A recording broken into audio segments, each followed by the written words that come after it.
Team नशमन में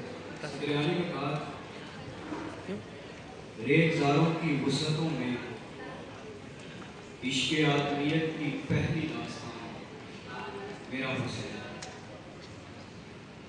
मैदाने Karbala में खून की सुर्खी से परचम हक को रंगीन करने वाला मेरा हुसैन।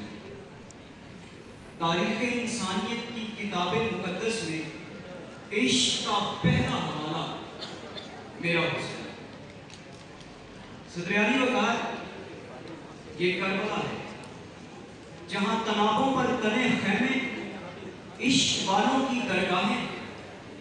ये वो मकाम है कि जहां वक्त अपने ना थमने पर मातम गुना है। ये वो जगह है कि जहां बहने वाला लहू फुरातो अलकमा की तासीर बदलने वाला है। मेरा हुसैन तन्हा है, इंसानियत का इमाम।